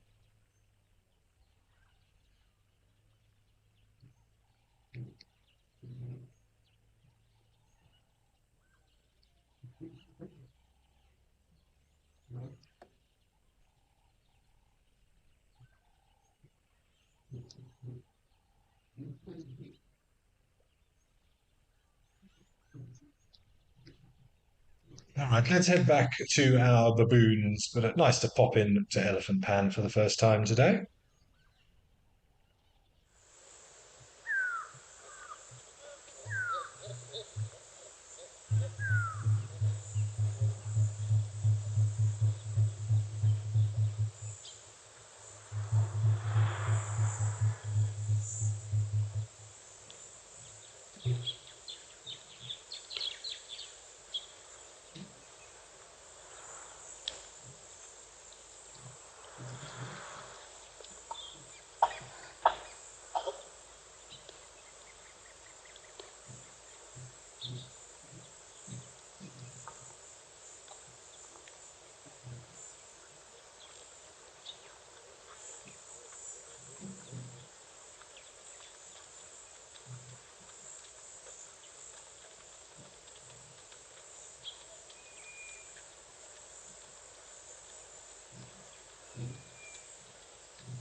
A little bit of brotherly love going on there, a little bit of playfulness with the youngsters.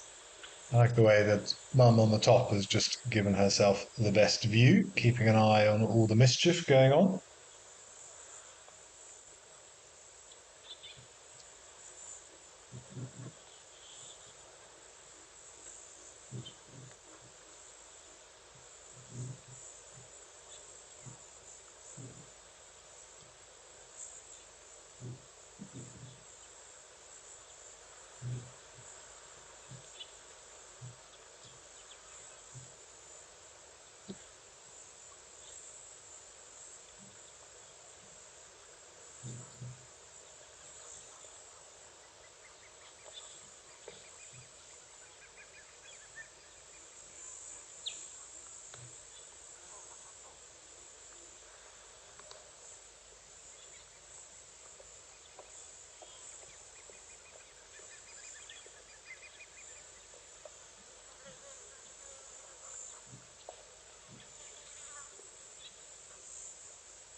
Ray, good question. Do you want to know whether all baboon species bottoms change colour when they're ready to mate? I really have only spent time with chacma baboons, which certainly are well known to do so, but yellow baboons, olive baboons, I think most of them do, although there's probably some variance in terms of the amount or the obviousness of the swelling. That is something I would need to check. But I think it is probably the same in the majority of species, but I would honestly go and have to look at all the other baboon species worldwide, of which I've no idea how many there are to verify.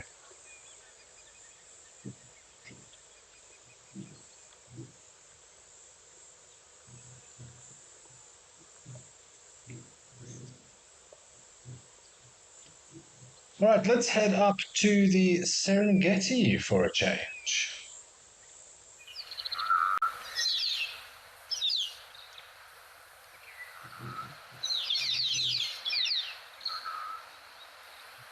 A beautiful little lizard of some description.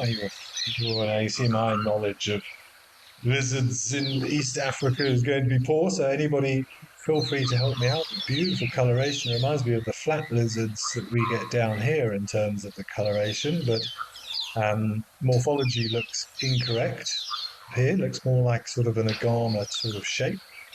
Anybody who wants to educate me as to which specific lizard this is, do let me know. But beautiful colours. Sort of like a midnight blue and a coppery, purpley colour. Oh, off again. Wonder if that's a favourite displaying rock. It looks as if it is communicating with another one, perhaps. I imagine this is a male looking to attract a female with a little bit of head bobbing.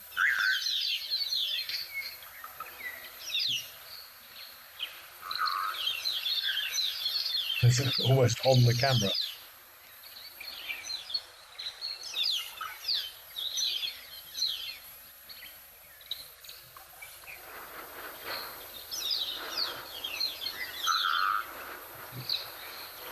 Wow, spectacular colours.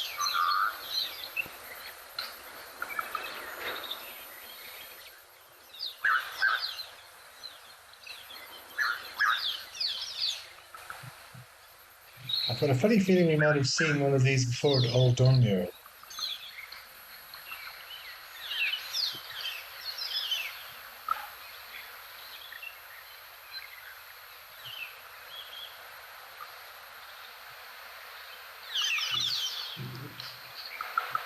Gut is still moving towards some sort of agama, but I wouldn't like to say just yet as to which species. So there's a red-headed rock agama.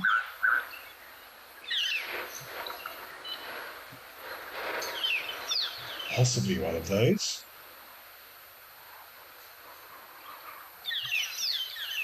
Ellie, you're also saying a rock agama. Yeah, I also believe it to be an agama of some description.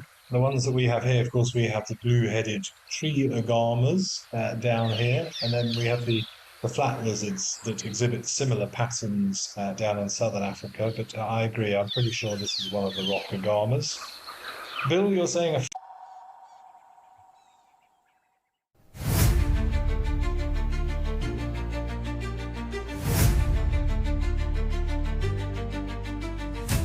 see you out on the safari. It could be a very exciting morning.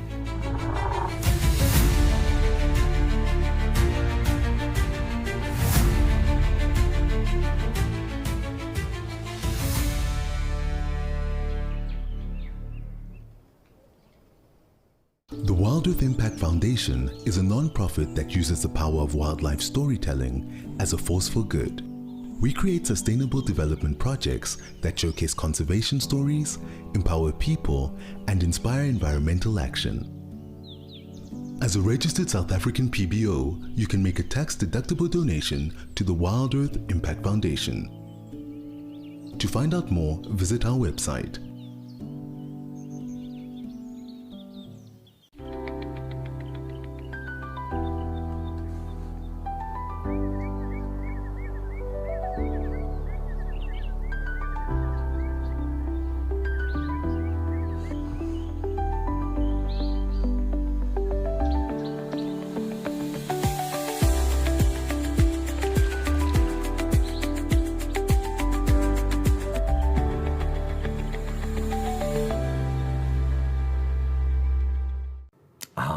The bush, full of beauty, wonder, and absolute chaos. And now, all that madness has its own show. It's called a Wild Bush Week. The countdown of the most outrageous, heart-stopping, and sometimes downright ridiculous wildlife moments of the week. Lions throwing their weight around. Hyenas gate-crashing the buffet. Leopards doing, well, leopardy things. Each week, it's a fresh reel of safari gold, a mix of drama, She's just got an impala, everybody. danger, and a healthy dose of laughter. So, if you fancy a highlight show with bite, and I don't mean just the animals, tune in to a Wild Bush Week. You bring the tea, and we'll bring the tusks, tails, and teeth.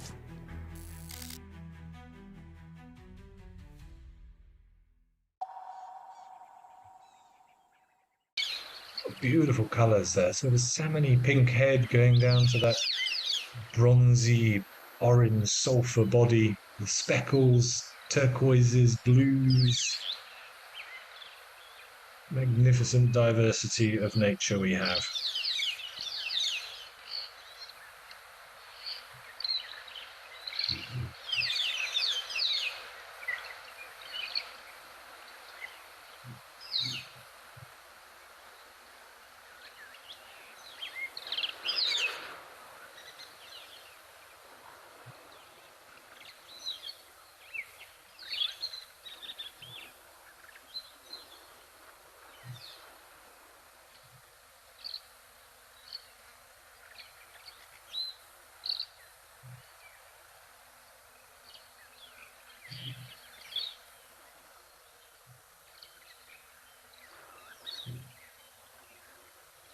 very defined external ear openings as well. I sort of really appreciated just how large they are. Never really considered sounds to be such an important sense for lizards, but I see no reason why not. But certainly good eyesight. I'm sure they've got a good sense of smell, but very large ear openings. And look at those beautiful clawed feet as well.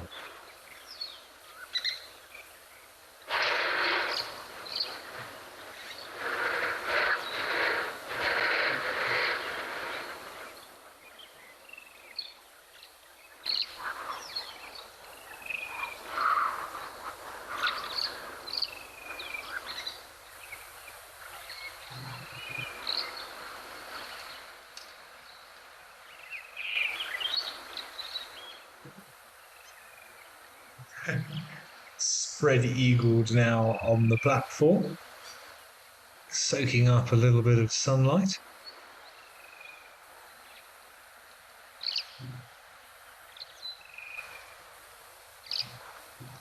But he is rather spectacular, I have to say. He's been a highlight of today. But let's head down to, I think we're going to Naledi next. Sounds like we have an elephant pool party in full effect.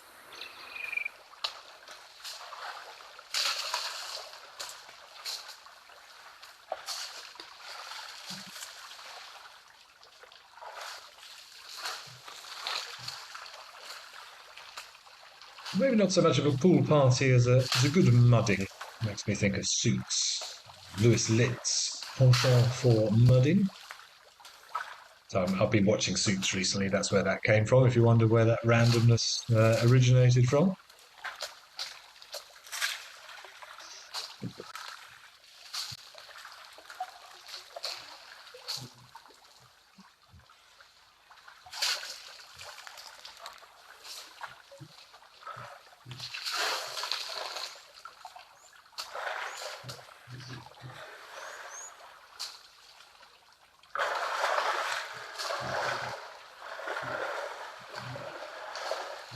Junebug, you're suggesting a Mwanza flat-headed rock agama. You're getting more and more words.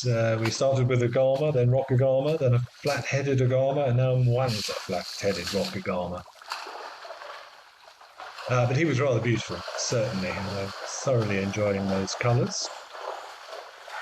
And now we just have a very muddy elephant. Well, one half of the elephant's very muddy.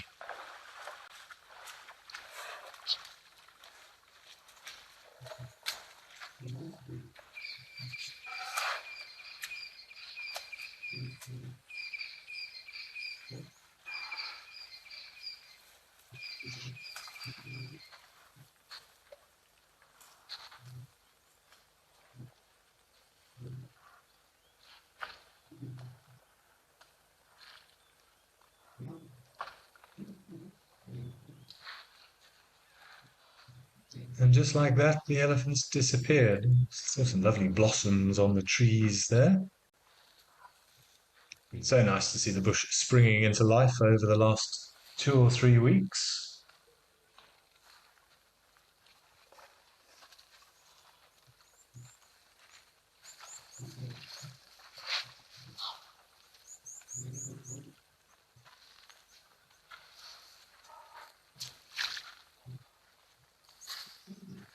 Right, we haven't visited Tembe Elephant Park yet today, so let's head to Maputo Land on the eastern side of the country.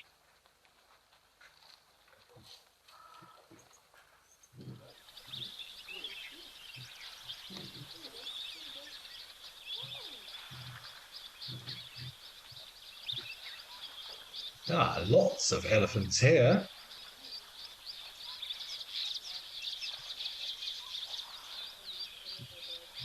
Actually nice to see some youngsters. So often we just end up with bulls here at Tembe, so nice to see a breeding herd of what looks like a nice big flock of white-faced whistling ducks as well. That's a sound I always enjoy hearing, that very high-pitched, three-toned whistle of the whistling duck.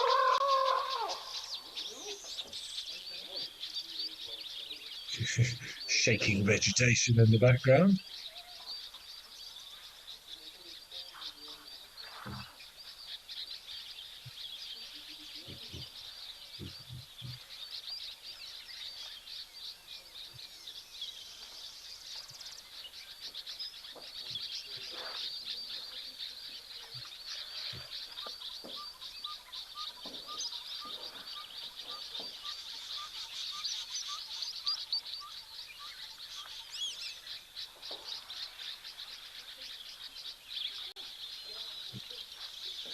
Sure, lots and lots filing in. Beautiful tusks on this big cow with a big rip in her ear.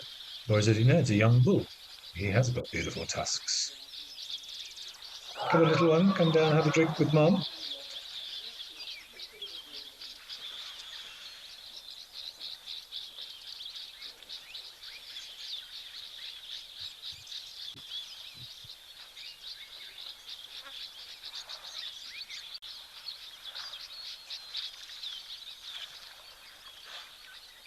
Oh, look at the way the little one is just reaching up to Mum's mouth there.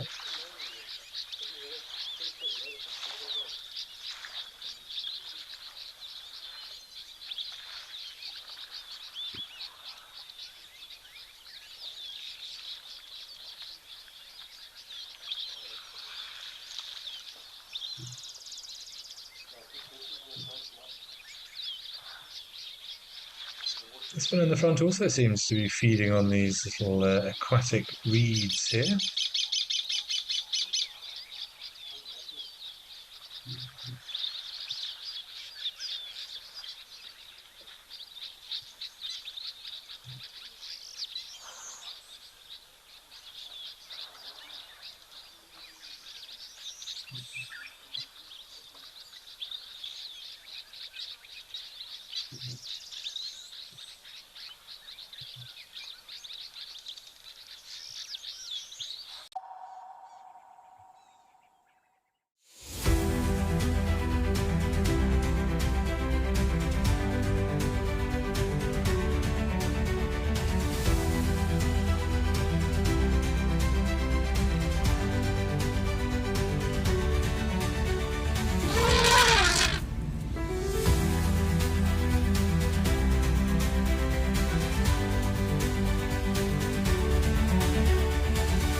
Some ellies that we're approaching now. The light on her as well is absolutely gorgeous. So we are going to enjoy the rest of this sunset. Wow, this is absolutely crazy.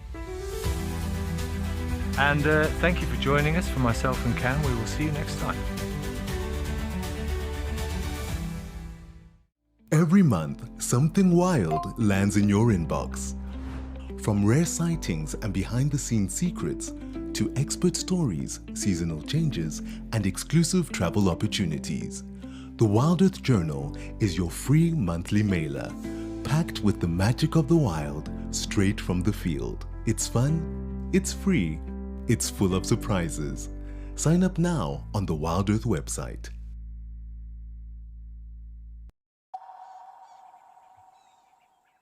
Size of boats. Thankfully, nobody was harmed, but they were lucky to get away with it. But a friendly reminder to all of us that these elephants are magnificent, gentle giants, but you do not want to get on the wrong side of one.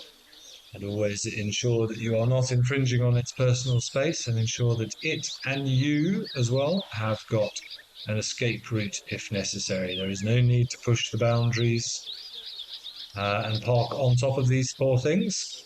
give them plenty of space, and if they happen to come towards you and investigate, you need to make the decision whether it's a time to go or not. But generally speaking, keep calm and reflect a calm demeanor, and there's a very good chance that that will be mirrored by the animal. They are very emotive creatures, elephants, and they do understand and will respond to the energy that you yourself are giving off. But if in doubt, and it's the same for all animals, be it an elephant or a mouse, as far as I'm concerned, give the animal a sufficient amount of space. We want to watch animals doing what animals would be doing whether we were there or not. We don't particularly want to watch animals eliciting behavior that we have promoted by our presence. Rather defeats the object. That's why these cameras are so beautiful. We can watch these animals doing exactly what they want to do.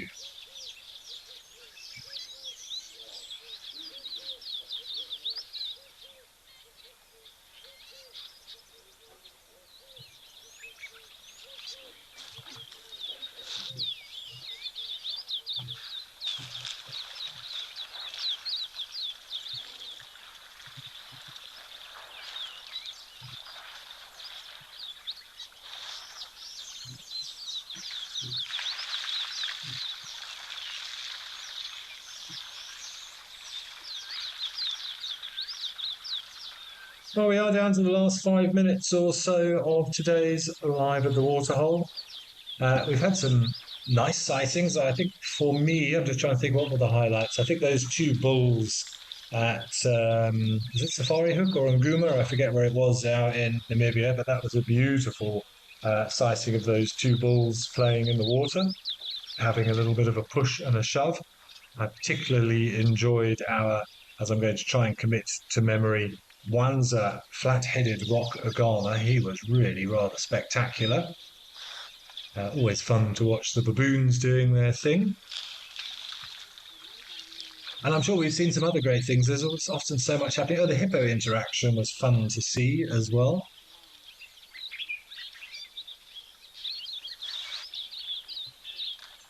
Mr. Elemental, you're saying, what is smellier, a baboon or an elephant?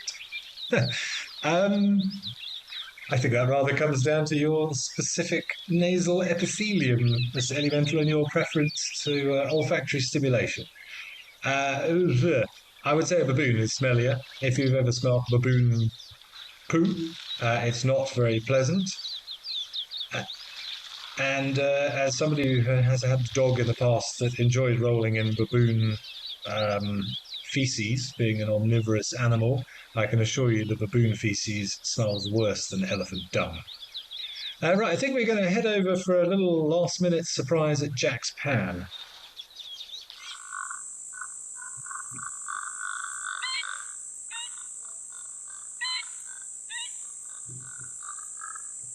Oh, awesome. One of my favourite birds of all time, secretary bird. I was lucky enough to see some and actually got some nice pics in Kruger the other day. I think these are just such awesome birds. Just the way they move around, those things on the back of their head, those little feathery protrusions that they've got, the way they run through the bush, stamping on snakes and things. They're brilliant. I love secretary birds. What a nice way to finish.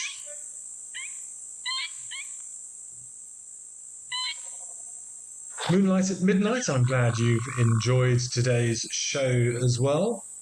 And thank you, everybody, for all of your questions and comments. We say it all the time, but we truly do mean it. We absolutely love hearing from you. It makes our lives as naturalists easier as well. Gives us stuff to talk about and stuff to think about and just to interpret. Look at things in different ways.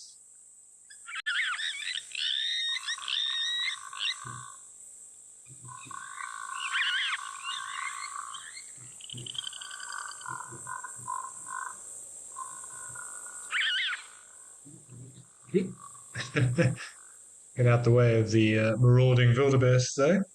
Deb D, you're excited by the secretary bird. I am not surprised.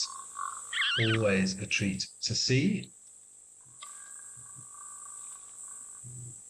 I've still never heard a satisfying explanation as to where the name comes from specifically. Maybe it's to do with the fact that those little sort of plumy feathers behind the head look like a pen tucked behind the ear.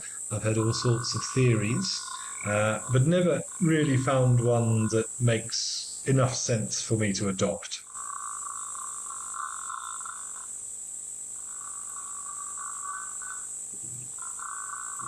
But I do like their Latin name, Sagittarius serpentarius.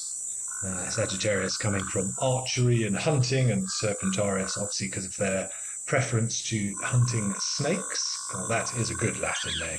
Anything that has a constellation name in, you should all know by now, I find particularly enjoyable. But that's pretty much it, everybody. We're down to the last few seconds of the show. Don't forget to join the rest of the team out this afternoon. I'm sure they would also love to hear from you, and I hope there are some epic sightings for all. But thanks for joining me again today, and for all of your interactions. I hope you've enjoyed it. I hope you've learned something. And if nothing else, that you enjoy the little piece of Africa that we've brought to you today. One of my colleagues will be with you tomorrow, but have a wonderful day.